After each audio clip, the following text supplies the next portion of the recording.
Lara Sparks. I work at Hoover Toyota and I'm the Fixed Ops Director. And how long have you been in the automotive industry? Since 2006.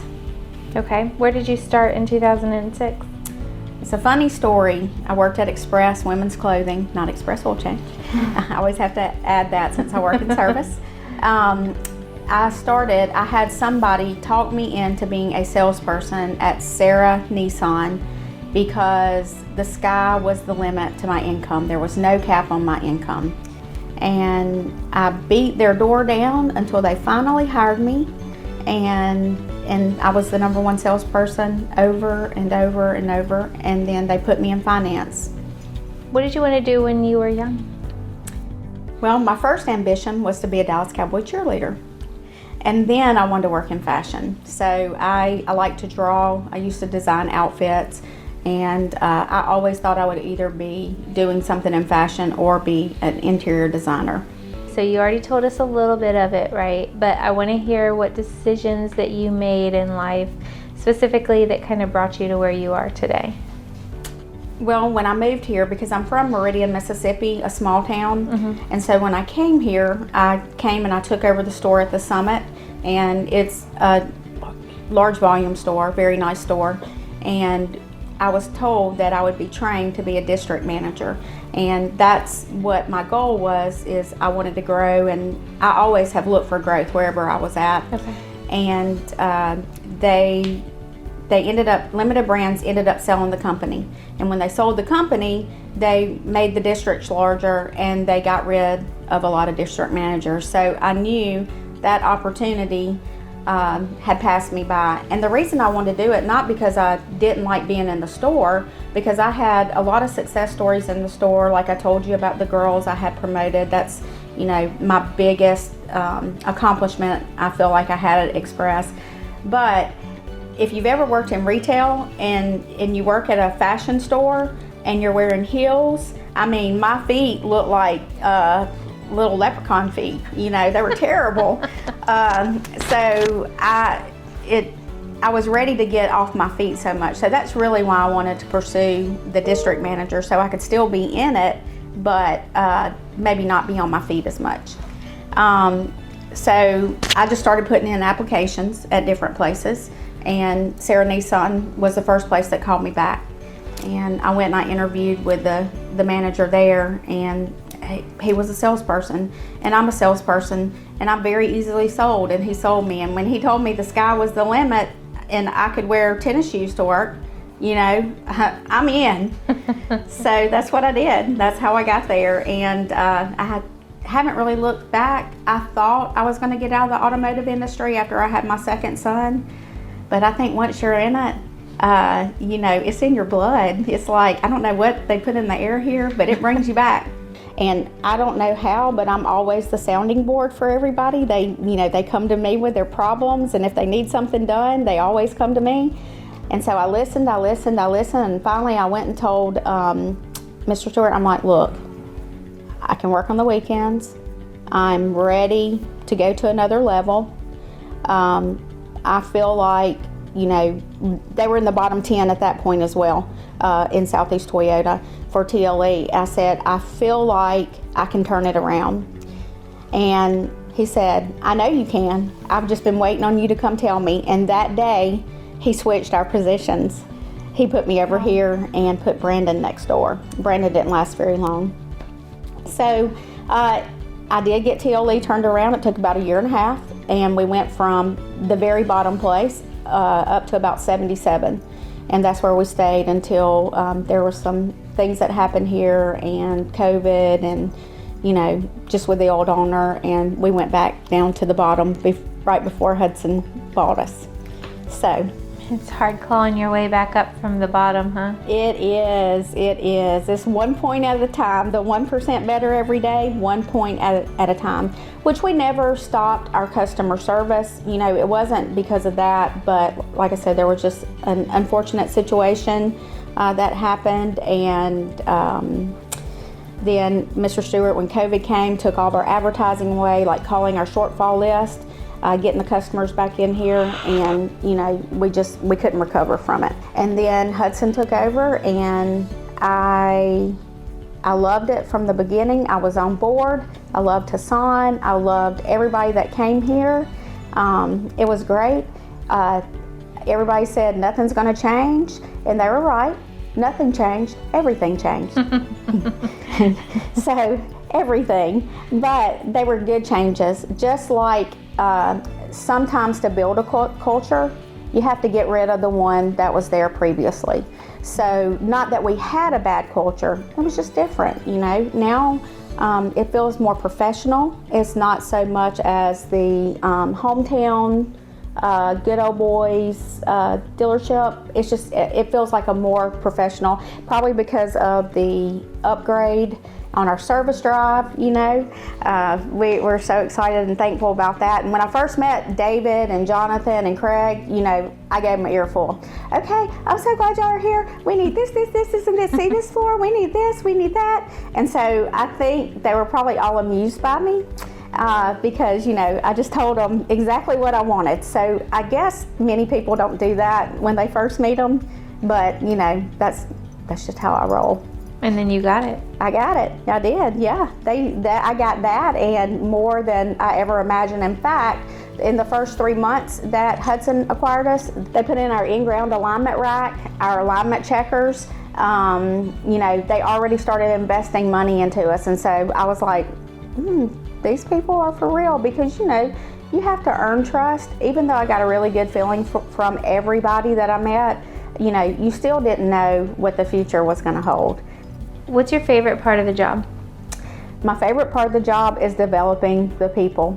You know, seeing the people that work for me, seeing their success and seeing them reach their goals that they want to reach, make the money that they want to make, that's the most rewarding part of the job for me. That's my favorite part of the job. I tell everybody, you know, there's some days I want to run out of here like my hair is on fire, but I can't think of one day I've ever regretted, or not regretted, ever dreaded coming to work. You know, I really enjoy what I do. It's because of the people that I work with. What sort of daily challenges do you deal with in this role? I would say employees are the best, but the challenges, the employee challenges and some customer challenges, but, you know, overcoming, I would say, like calling out sick when you're really not sick, or, you know, some people's idea of what work is, you know, especially with the younger generation. So you have to learn to lead them at their level and, you know, let them know what is expected of them. I let them know right out the gate when I interview them what I expect as far as attendance and calling out. And I give everybody multiple chances, but then, you know, sometimes you have to make a decision that's not fun. But yes, I would think that's my biggest challenge. People? Yep, people. Your biggest blessing and your biggest challenge. Absolutely. Do you feel like there are any advantages or disadvantages being a female in this specific role? There's both. You know, the advantages is when other females come here, you know, when they see other females working on the drive and they see me, that I'm the leader here, I think it puts them at ease. So part of that trust factor is there. It's not just the men trying to get something over, because I've heard that so many times. My wife came there and y'all are just trying to get something over. I'm like, sir, I'm a woman and I would not stand for that. Things like that. That would be advantages. Even in finance, when I was in finance, I think people trust women quicker than they trust men. You know, and it's just part of the stereotype thing. Disadvantages are people think I don't know what I'm talking about because I'm a woman. And not just because I don't work on the cars does not mean I don't understand and I can't explain what's being done. In fact, I probably know more about cars now than most men out there. Now, am I going to go try to turn a wrench? Probably not. But if I had to, I could, you know. And but I have all these guys, they're the experts. You know, I just manage the emotions, the feelings, the day-to-day activities, and they take care of it. So basically, You know, they're the doctors and I am the nurse who manages everything and takes care of everything. How do you navigate the challenges of being a woman in a male-dominated industry? I just try to be better than everybody else. I try to learn. I try to keep up with things. I do my job. I do it effectively and efficiently. And so that's how I navigate the challenges is, I learn as much as I can. I think learning and training knowledge is power. And so if I know what I'm talking about, there's no challenges, right? What steps have you taken to ensure that your voice is heard and that your ideas are valued? Well, you and I talked about this, you know me, I'm gonna be heard, and if I've always growing up too, I've always taken up for the underdog. If somebody was bullying somebody, even though I'm 4'10" and not very big, I always take up for them. So I don't mind my voice being heard, and I'm going to speak up when it's something that I think is wrong or I think is right, or if I want something, I'm going to ask. Because I was told one time by my grandfather, and he's told me a lot of wise things, you don't know unless you ask. So I'm going to ask. I'm going to ask for that promotion. I'm going to ask for that raise. I'm going to ask for the things that I feel like that I can do and I deserve just as much as anybody else. Now, it's up to them whether they think, what their perception is, but I'm at least going to ask and put my voice out there. Another thing that you do besides just asking is preparing yourself for that, right? Like making sure that you do your job and what you're supposed to be doing to the best of your ability, right? Right. You said that you answered a question earlier where you said, I just do my job and I do it well, so people can't challenge me, right? And so you can't just ask without being able to back it up right. with the the skill and the knowledge and the evidence of past success. But when I say I'm good at my job, I'm good at people. I'm good at finding people and putting them in the right place. I'm good at learning. I'm good at developing. So I couldn't do my job without the people who work for me. So I don't want to sound like, oh, I'm good at my job. I know I do well at my job, but I think the performance, it speaks for itself, but I wouldn't have the performance if I didn't have the people that I have. But I found the people that are here, so that's what I'm good at. I think the other thing, to your point of you speak up and you say what you want, I also heard and understand now that I didn't understand before, is that people don't know what you want unless you speak up. And so I think that's where we lack sometimes as females. We're afraid to put our voices out there, so we just don't say anything, and people can't read our minds. I know, and that's what I tell everybody. I'm not a mind reader. If you want something, you've got to tell me, because I don't know what you're thinking, and and I tell my employees that too. So and so I try to live that example. If I want something, I ask for it. If I feel like I deserve it, I ask for it. It can be uncomfortable, and sometimes you have to have uncomfortable conversations to grow. So. And people might tell you no. That's right. And so when they tell you no, you just got to move on and go about your business, and when you feel like it's time, ask again until you get what you want. Until you influence somebody. Exactly. Right. Tell me why more females need to consider a role in fixed ops. Why should they want it, and what parts of the job really play to strengths of a female? I think the women should have the same opportunity to be financially successful as the men. I think women, we sell ourselves short because we don't know about cars or we don't know about something. I knew nothing about cars when I got here. I learned and I listened. I was like a sponge. But we need more women out there, because one thing, women have a tendency to be more empathetic to the customers. They have a tendency, not saying that men don't, I'm not bashing on men by any means, but they can learn. They're very smart. There's smart women out there, and it's an opportunity. This is an opportunity for a good career path. There's lots of opportunity here, and any woman who wants to do it, they should have the opportunity. And I feel like there should be more, because we have more and more women driving cars, or, well, they've always driven them, but bringing their cars in for service, you know. And if you see another woman here, you trust that person. So yes, I think we do need more women in the automotive industry, for sure. Yeah, one of the questions I was going to ask, which you kind of just answered, is what difference do you think it makes for your customers just seeing a female presence in the service drive?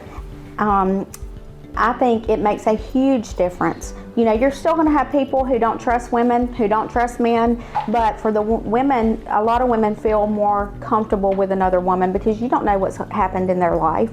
You know, they could have had a bad relationship or something, and when they see another woman, you know, they feel safe, instead of, you know, basing it on prior experiences that they've had with, you know, men or other things. I think we need to be inclusive to everything. What advice would you give to a woman that's pursuing a job in fixed ops? I would say, put on your big girl panties and don't get your feelings hurt. What do you think needs to be done to make this industry more inclusive and welcoming? I thought about that question a lot, and I mean, just being open to women, sometimes maybe a flexible schedule if they needed it. Not saying that, I understand this schedule can't really be that flexible, but for some things I can be flexible. I do have positions that I have a flexible schedule, you know, to where I can work somebody part-time, I can work on a different shift, anything like that, and just letting them know, hey, you have a safe place to work here. You know, I'm not going to put up with anybody harassing you. I'm not going to put up with anybody being mean to you or talking down to you because you're a woman. You know, just letting them know that that you're welcome here and it's a safe place for you. Tell me about some of your goals in life, both personal and career goals, and then what you're doing intentionally to get yourself there. My personal goals is, you know, I want to always be a better mother, a better friend, a better wife. I have places I want to see before I die. So, you know, my little bucket list. So that would be my personal goals. Just to be happy, I think, is my main personal goal. You know, I told my husband, if I had to, let's just say, not the apocalypse, but the world ended as we know it, you know. In COVID, when there was so much uncertainty, I told my husband, I said, you know, I can be happy in a cardboard box somewhere as long as I know that my family is safe and we're safe and, you know, we're fed. You know, I can be happy wherever I'm at. So that's my personal goals, is just be happy. And then professionally, you know what my professional goal is. I want to be a GM one day.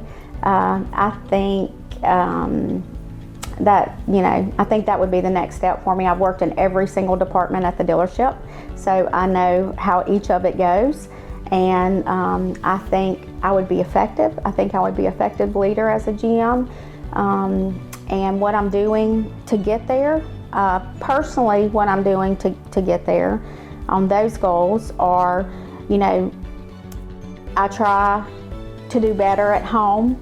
You know, I read books.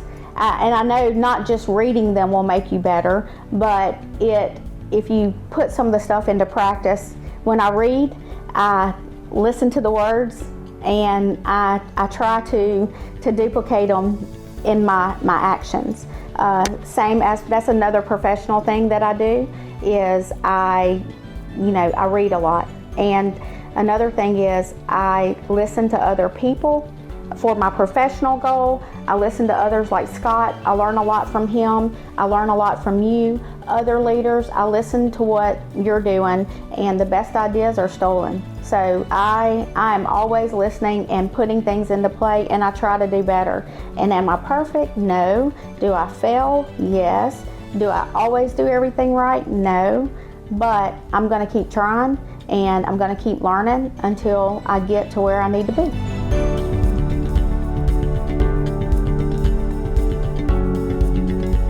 I raised Seth when he came here. He started working for me 9 years ago, almost 9 years ago, and he was a very young. Were you married at that time? Yeah, so we were married 6 months before I came here. Yes, and for the first 3 years we worked together, he thought he was going to quit, and I thought I was going to fire him.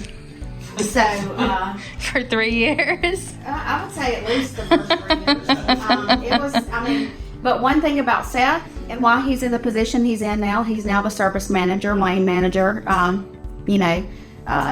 He grows. He everything I tried to tell him, he would take it and he would use it. Like anything I preached him on, even if he didn't agree with it, he would try it, and I would see that. I would see that development every time. So. I feel like we have smoothed each other's rough edges out together, because I had probably learned as much as he has during this whole process. And I couldn't do it without him. When he was a service advisor, with Hudson, he was number one all the time. He grossed over $100,000 a month, every single month, in cash labor sales. That's not warranty and not internal. So he was a rock star, and now what that is turning into is we are coaching and developing all these ladies and gentlemen to be rock stars as well. So we're trying to clone him. So I have a lot of leaders that work for me. I'm lucky with that. I like to hire leaders because it makes my job a lot easier.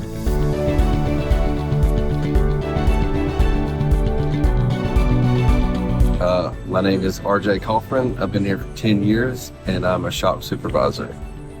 And my name's Matt Howard. I've been here for 10 years, and I'm a shop supervisor. She listens. She's understandable. She's very fair. If you have a problem, you always go talk to her about it, and we'll get to find a solution to the problem. Yeah, she's easy to work with. She understands cars a lot, has grown up a lot, learning about cars, and is really good in the industry.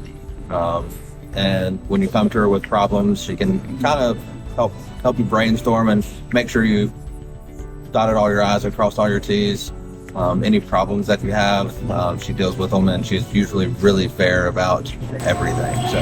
And really what we're the service advisor. Been doing this for 15 years.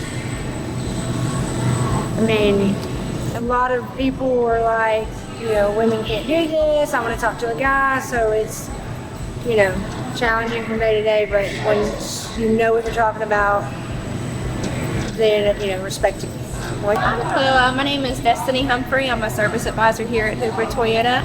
So far, I've been going on here at about 2 years. This is my first year being a service advisor at this location. Working with Lara Sparks is a very great job.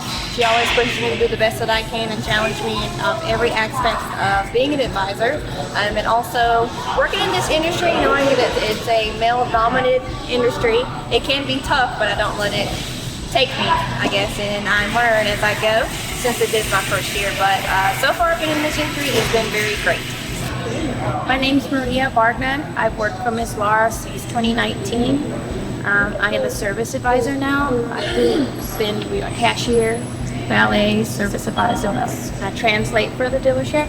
I enjoy working for Miss Lara because she is fair. She cares about her employees so much. My name is Madison Harris. I am an express technician. Been working about 3 years in total on Toyotas, almost a year at Hoover Toyota. I love working here. Lara is a fantastic boss. She helps motivate me and keep me confident working in such a man-oriented industry, especially being one of the only female techs. It takes a lot of work and a lot of effort, but you just gotta work through it and you can do it. My name is Sherry Schultz. I have been here for 5 years. I'm a service advisor, ASM. Working for Lara has been the greatest throughout my career. I have done this for too many years. I won't tell you how long because that's giving my age away. But by all hands down, this is the best service department I have worked in. Working up under her has been a great experience. I have learned a lot, and I'm very happy and very pleased being here. Sure. It's great to have a service manager who knows a lot about cars, but what she's needed to know, she has learned, and she knows a lot of other things too. She brings a lot of other things to the table as well, I feel like, anyway. So she's certainly smart, she's certainly intelligent, and all in all, she's good to work with, good to work for, good to work with.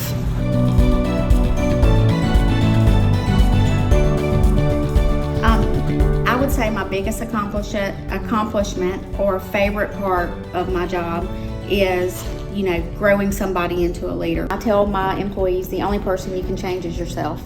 A lot of times the back will complain about the front will complain about the back, and I explain to them, you are the only person you can change.